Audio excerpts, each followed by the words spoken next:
Ciri-ciri anak yang soleh dan anak yang solehah. Ya, ini tidak perlu anak nih Bapak Ibu. Kita itu juga harus soleh. Ya, tidak harus anak kita tok mesake anaknya. Anak kudu soleh, bapaknya mboten soleh nggih repot. Ya. Jadi pertanyaannya mungkin bisa kita luruskan dikit. Bagaimana ciri-ciri orang soleh dan orang yang solehah? Ini anak soleh dan anak solehah mesake anak tok sing dikon soleh. Tapi bapak ibunya mboten soleh nggih repot. Jadi ciri orang soleh ya, atau ciri orang yang soleh dan solehah itu bagaimana ukurannya? Ukuran orang soleh dan solehah atau anak yang soleh dan solehah, tentu ukuran kebaikan tadi kita kembalikan ke agama ya, ukuran kebaikan kita kembalikan ke agama, karena agama kita itu isinya kebaikan semua. Dan agama yang ada di sisi Allah itu hanya Islam. Inna dina indallahil Islam.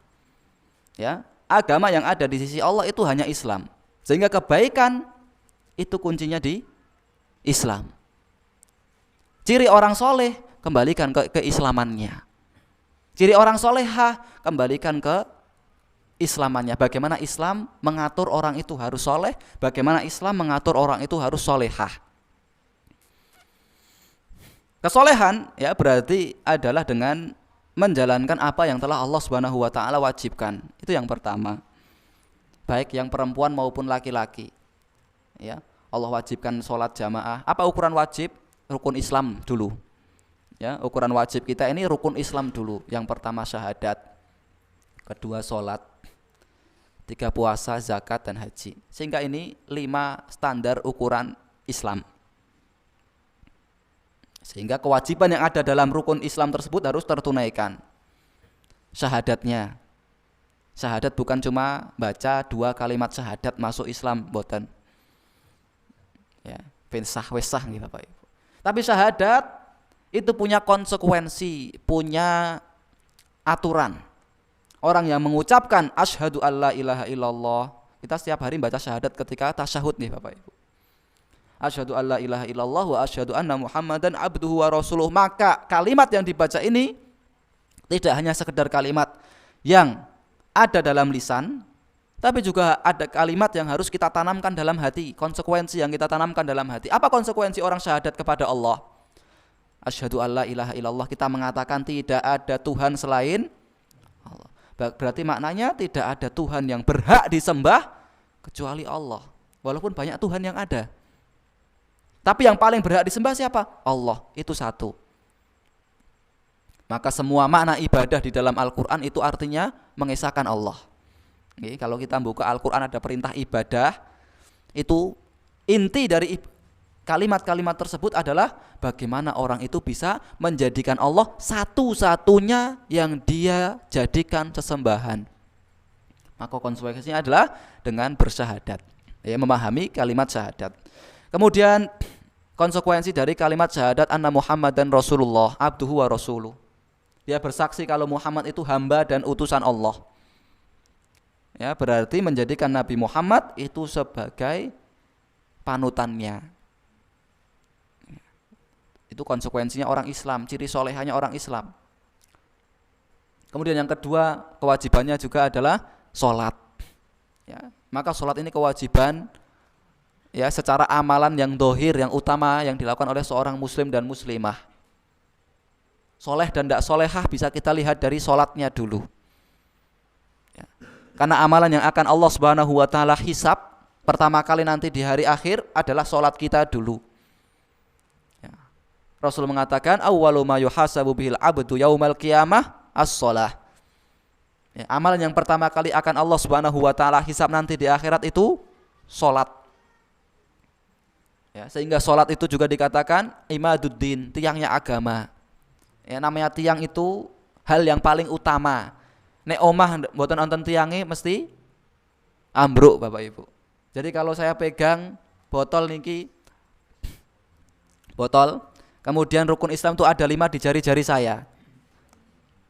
Ya, haji itu orang yang mampu Bapak Ibu. Botol masih kuat saya pegang. Ya, kemudian zakat tidak semua kita wajib Bapak Ibu, karena zakat itu ada syaratnya. syaratnya uang apa hartanya itu sesuai, sudah 1 tahun dia pegang.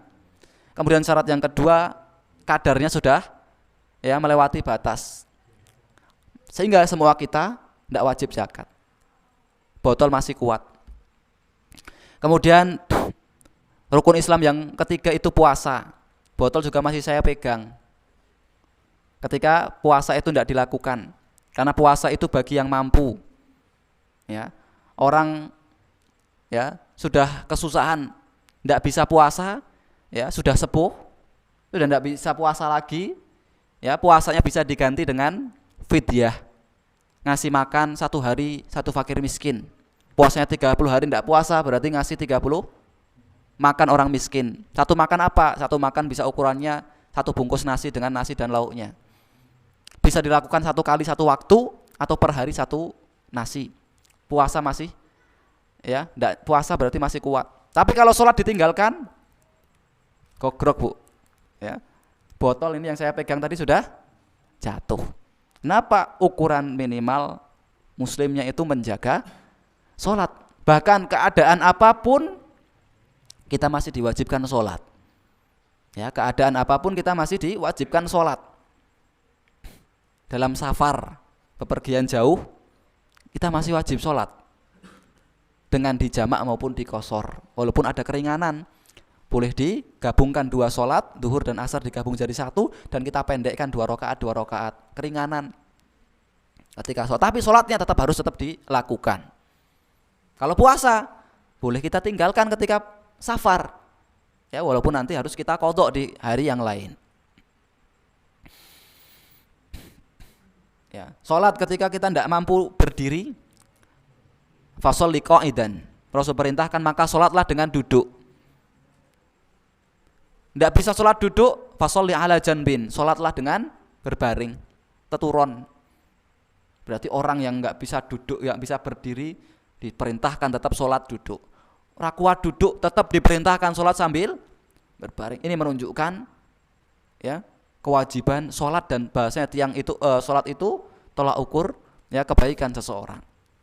Ya maka soleh dan solehahnya kita ya ketika kita ya menjalankan kewajiban-kewajiban yang Allah Subhanahu wa taala perintahkan dari rukun Islam yang ada. Kemudian soleh dan tidak solehnya kita dengan kita ketika kita benar-benar menjaga larangan-larangan Allah. Ini boleh enggak boleh saya tinggalkan. Ini minum boleh enggak boleh saya minum. Ini harta halal enggak haram saya tinggalkan. Ini harta halal atau tidak halal, saya ambil. Ya. Maka soleh dan tidak soleh kita ketika kita benar-benar menjaga diri kita dari larangan-larangan Allah. Apa larangan Allah? Baik dari larangan-larangan yang sifatnya itu perbuatan, ataupun larangan-larangan yang sifatnya soal makanan yang masuk dalam tubuh kita. Ya. Kemudian ya, ukuran soleh dan soleh lainnya setelah kewajiban tertunaikan itu apa? Menjalankan sunnah-sunnahnya.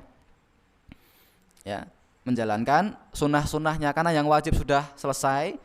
Ya, berarti kalau orang itu mau memperbaiki yang wajib, ya, yang wajib itu mau ditembel, ya, yang wajib itu belum tentu kita tahu sempurnanya, maka solusinya dengan memperbaiki dengan yang sunnah.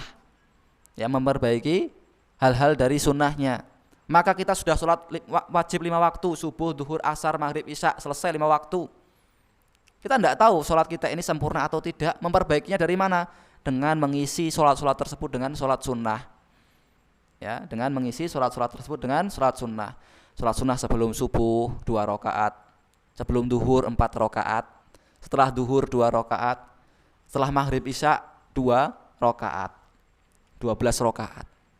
Yang kita kenal dengan sholat sunnah rawatib. Ya. Puasa Ramadan sudah kita jalankan kewajibannya. Bagaimana memperbaiki ya hal-hal yang kurang dari puasa Ramadan? Menjalankan 6 hari puasa di bulan Syawal. Ya, maka amalan sunnah adalah amalan yang bisa ya memperbaiki kualitas amalan wajib kita. Ya.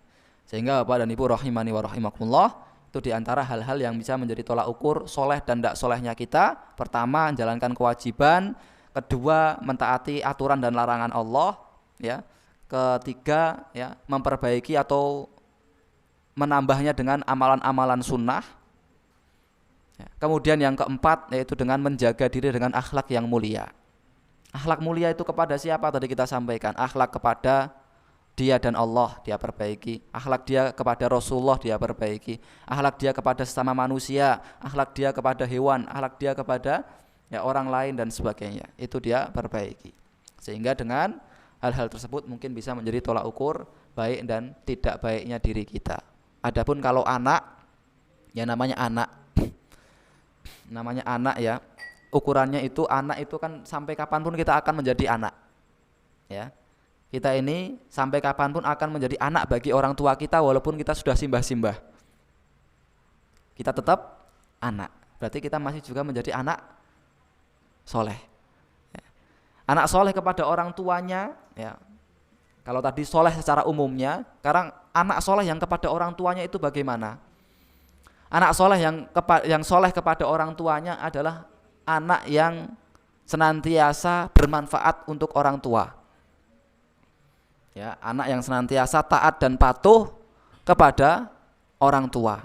Selama orang tua tidak memerintahkan hal-hal yang melanggar aturan Allah, ya, maka wajib kita turuti dan wajib kita taati. Ya.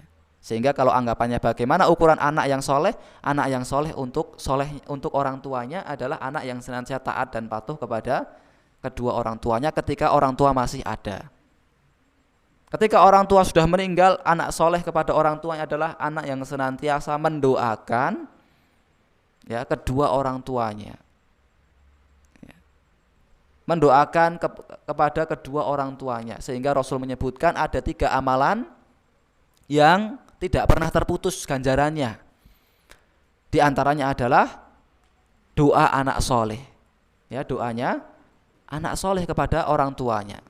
Bahkan doa anak soleh ini yang bisa menjadi syafaat nanti di hari akhir. Ketika ada orang tua yang Allah Subhanahu wa taala masukkan neraka, kemudian Allah keluarkan dari neraka lagi. Kemudian ya, orang tua tersebut bertanya kepada Allah Subhanahu wa taala dan Allah mengatakan dalam hadis qudsi, bisa babistighfari waladikalaka. Kenapa aku dikeluarkan dari neraka Allah? Karena sebab ampunan anakmu kepadamu. Sehingga istighfarnya kita, minta ampunnya kita kepada Allah untuk orang tua kita, itu bisa menjadi syafaat orang tua kita di hari akhir nanti. Ya, itu ukuran anak soleh kepada orang tuanya. Ya. Ukuran anak soleh kepada orang tuanya yang selanjutnya adalah dengan memperbaiki hubungan orang tua terhadap teman-temannya, ya, terhadap orang-orang dekat orang tua. Misal orang tua kita punya sahabat dekat, ya, bukan saudara, dan orang tua kita meninggal dunia duluan, maka bentuk kita berbuat baik kepada orang tua adalah tetap menjalin kebaikan, hubungan baik kepada saudara-saudara, teman-teman dari orang tua kita. Nah, itu kalau kita mau mengukur anak soleh untuk orang tuanya. Kalau yang pertama tadi anak soleh yang sifat solehnya itu untuk umum, untuk Allah Subhanahu wa taala dan orang lain. Kalau ini adalah sifatnya anak soleh yang soleh untuk orang tuanya, yang baik untuk orang tuanya. Wallahu a'lam bishawab.